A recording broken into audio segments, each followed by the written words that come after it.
Welcome to our FB page na free reviewer is managed by Leonalyn. At ang video ito ay i-upload din natin sa ating YouTube channel na Solving Math with Leonalyn. Now, dito na tayo sa word analogy. This is a 10-item test for word analogy. At ang karamihan dito, or halos lahat dito, ay actual na lumabas sa dating civil service exam. At ito ay sinesend sa isa sa ating mga followers. Pini-PM niya ito sa ating FB page na to, so hindi ko i-reveal kung sinong nagbigay sa atin. Anyway, ang makakonfirm lang na ito ba talaga ang lumabas sa dating civil service exam ay yung mga nag-take na ng exam, lalo na last year. Anyway, meron din tayong kopya or may nagbigay din sa atin na yung lumabas daw before sa pandemic, so pinaghalo-halo ko lang. Pero laging tandaan, never memorize the answers because that will never help you. Kundi yung paraan kung paano ba sagutan itong analogy. Ang importante nyong i-memorize dito ay yung vocabulary. Increase nyo yung vocabulary nyo maliban sa i-master natin yung paraan kung paano ba sagutan itong word problem na ito. Number 1. Erg is to energy as decibels is to watt. Meron na tayong mga tips kung paano ba sagutan itong word analogy. Ang hanapin lang naman natin dito ay yung mismong relationships between dito sa dalawang pair na to.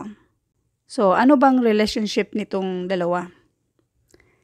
Itong si erg is to energy. Ano ba yan siya? Yang erg, yan yung unit of work or energy. Unit.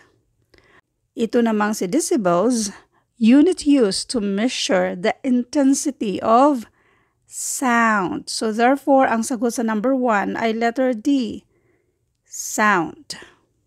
Now, doon sa mga relationships, doon tayo sa tips. Sa relationships between pairs of words, like kung antonyms sila or synonyms,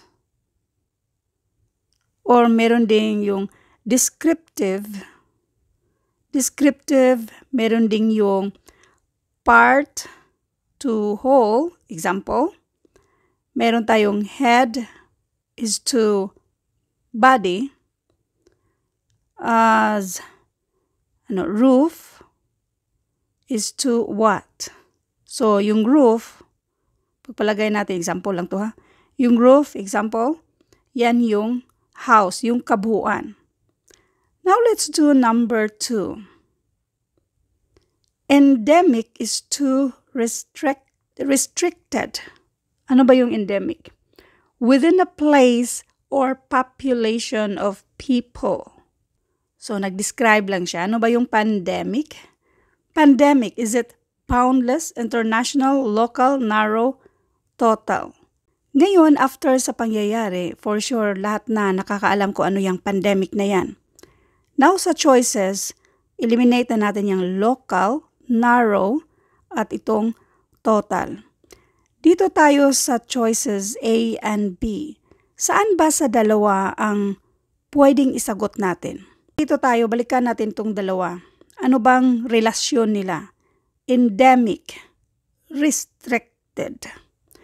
So, si pandemic, hindi yan siya international kung pagbasihan natin yung mismong relasyon ng dalawang set na yan. Yung unang set na yan. Boundless ang tamang sagot, letter A. Paanong boundless? Itong boundless, ibig sabihin yan, no boundaries, has no limit. Bali, kung si endemic ay restricted, ito namang si pandemic ay no limit. Boundless. Next, number 3. Dove is to peace. Bali, yung dove, ang relasyon nito, ang symbol na dove, it symbolizes peace. So, ano naman yung scale? Scale ay Letter B, justice. By the way, wala tayong answer key nito, kaya kung ano sa palagay nyo yung tamang sagot, paki-comment na lang.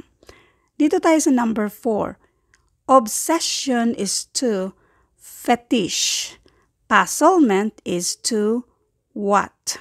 Pangdagdag sa vocabulary, ano ba yung fetish na yan? So, para mas maalala nyo, i-search nyo sa inyong dictionary kung anong ibig sabihin ng fetish. At paano siyang na-associate sa obsession. Anyway, ang tamang sagot dito sa puzzlement, ay itong mystery. Lahat ng nasa the rest sa mga choices, yan yung mismong synonym dito sa puzzlement. Fetish means object worshipped as having magical powers. So, ina-associate siya dito sa obsession. Now, doon naman sa puzzlement, yan ay mystery. So, yan na yung tamang sagot, letter D. Next, number 5. Ito ay lumabas dati bago yata yung pandemic. Ang kudyapi ay musika. Ano naman kaya ang sintunes? Damit kaya yan siya, laro, pelikula, prutas o tula? So doon tayo sa unang set. Itong kudyapi, yan ay musika. So ang tanong, ano naman kaya si sintunes? Ang sagot, yan ay prutas. Next, number 6. Tawa is to hagikik. Ano naman kaya yung iyak? So itong tawa, yan yung hagikik. So sa iyak, meron tayong hikbi, luha, ngalngal, uha, at unga. Now ngayon, doon muna tayo sa nag-comment dito kasi pinopost ko to sa ating FB page. Galing kay Sir Rome or Rome Arsent. Yung tawa, yan yung halakhak, halikhik, agikik. At yan ay meaning sa tawa. So ngayon, ang hanapin natin ay yung meaning ng iyak.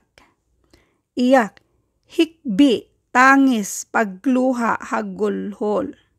So therefore, ang tamang sagot dito ay itong letter A. Hikbi. Now, i-comment nyo lang kung ano sa palagay nyo yung tamang sagot, kung i-consider nyo ba yung luha lang.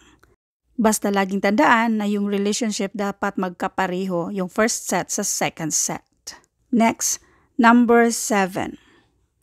Biannually is twice a year. Nag-describe yan siya. Ito, paano ba ito i-pronounce? Biennially. Okay. So, 4 times a year ba yan? Yung 4 times, yan na yung nagpapamali niyan. Once a year, kasi yung bi na yan dapat 2. Once in 2 years, twice a month. Meron tayong itong word na to, one ay yung year yan. So, eliminate na natin yan. Then, twice a year. Ang tamang sagot dito ay itong letter C. Once in 2 years. So, yung meaning mismo nito pwede nyong i-memorize once in 2 years. Ang ibig sabihin yan. At ito naman ay twice a year. Next, number 8. Isiwalat lihim. Opposite. So, tingnan natin sa choices kung saan dyan yung opposite. Alagaan, arugain. Eliminate natin yan siya. Letter B.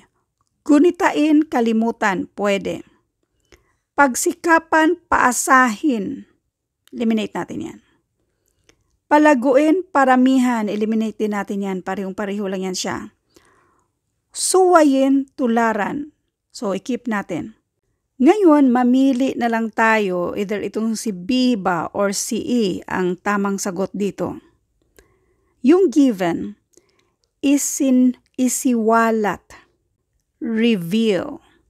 Tapos yung lihim, inilihim, bali doon tayo sa word na secret.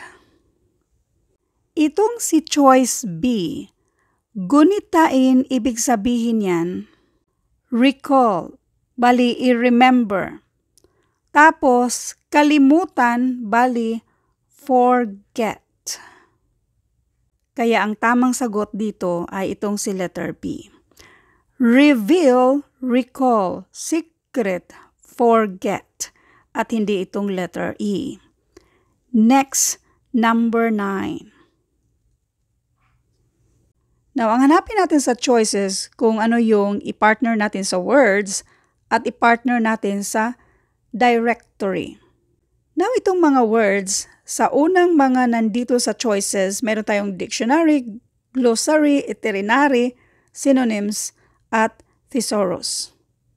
Mag-eliminate tayo. Sa 5 na yan, itong itinerary ang i-eliminate natin. So, eliminate na natin lahat. Pero kung titingnan mo, yung last na yan, ang nandito kasi address, directory, so address. So, ganun pa rin. Eliminate natin kasi si itinerary, hindi natin yan pwedeng associate sa words.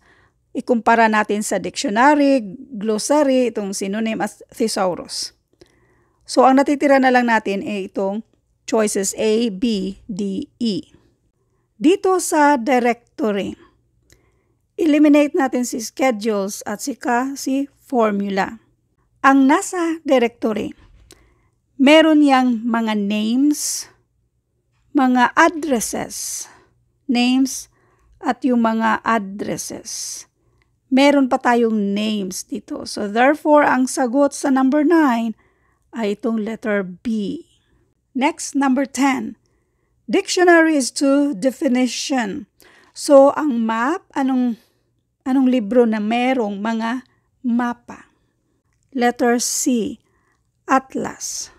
Way back 1980, so ganun na ako katanda. 1980, nasa elementary ako noon at meron kaming librong Atlas. Ang nasa loob ng librong Atlas ay mga mapa. Kaya ang tamang sagot dito ay Atlas. Ang relasyon nito, si dictionary kasi, ang nasa loob ng dictionary mga definition. So, ang nasa loob naman ng Atlas na to ay mga mapa.